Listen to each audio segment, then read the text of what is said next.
Imagine a world where the war in Ukraine is finally over.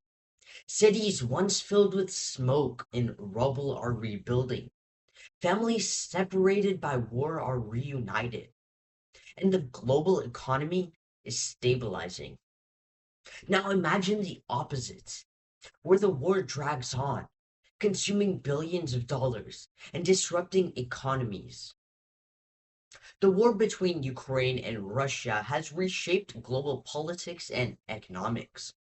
For nearly 3 years, it has altered energy prices, food supply chains, and international security. The question now is, will 2025 be the year this war finally ends? Today, I will analyze three key factors that will determine the answer. First, I will examine the military situation and whether each side is close to victory. Second, I will explore diplomatic efforts and whether a peace deal is realistic. And third, I will analyze the economic consequences and how this war continues to affect the everyday American. Finally, I will explain why this resolution of this war is more than just a foreign policy concern. It is a direct issue for us. The first factor determining whether the war will end in 2025 is the military situation. Right now, neither Ukraine nor Russia has achieved a decisive breakthrough. Ukraine, supported by Western allies, had made some counter-offensive gains, but struggles with shortage of ammunition and manpower.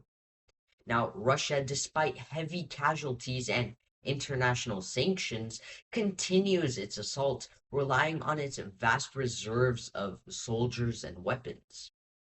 One possibility is that this war remains in a prolonged stalemate.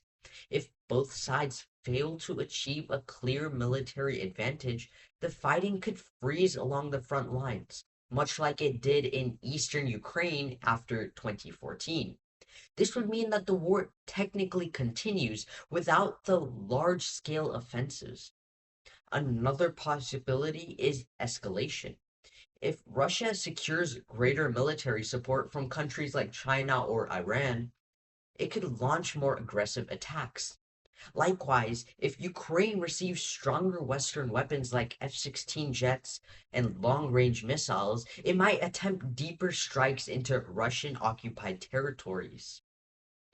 Moreover, for Americans, if this war lasts any longer, the more our government spends on military aid, which is already over $75 billion since 2022, it'll impact our taxpayers and limit funding for domestic issues.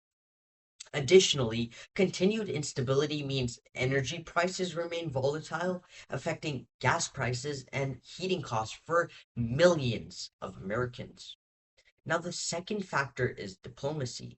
Peace talks have been attempted in multiple times, but have failed due to both sides unwilling to compromise. Ukraine demands the return for all of its lost land, including Crimea. Russia, on the other hand, refuses to withdraw from occupied regions and wants to guarantee that Ukraine will never join NATO. Some international mediators include Turkey and China, and they have attempted to bring both sides to the table, but so far negotiations have collapsed. According to CNN, Western sanctions were meant to pressure Russia into talks, but Putin has remained defiant, betting in outlasting Ukraine's military efforts. Now, there are three possible diplomatic outcomes: a ceasefire without a resolution, meaning both sides agree to stop fighting temporarily, but leave territorial disputes unresolved, meaning the war could restart later. Or there could be a partial peace deal. Ukraine and Russia agree on territorial compromises, but this could be unpopular with Ukrainian people who have suffered mass losses. And the last outcome could be continued diplomatic failures, which is when neither side backs down, the war persists with no foreseeable end. For Americans, failed diplomacy means our government will continue supporting Ukraine with financial and military aid. It also means ongoing global instability, preventing leaders from focusing on pressing domestic issues like inflation, healthcare, and infrastructure. Now, even though this war is happening across the world, it is an economic impact and it reaches every American household. One of the most immediate effects has been on energy prices. Russia is one of the world's largest oil and gas exporters.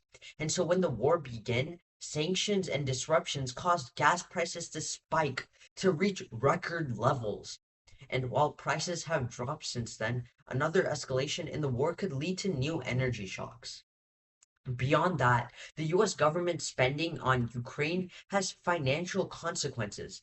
Every dollar sent in military aid is a dollar not spent on domestic programs like healthcare, education, or infrastructure.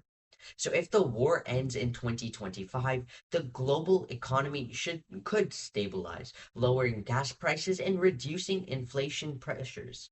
If it continues, Americans can expect prolonged financial strain along with higher government spending on military aid rather than domestic recovery. For Ukraine, if the war drags on, the greater the human and economic toll. For Russia, the ongoing conflict could lead to further international isolation.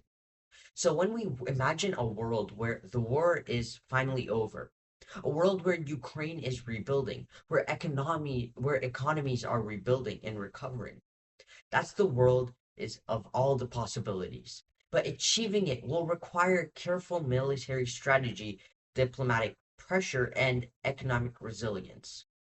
The real question is, how much longer can we afford to wait? Thank you.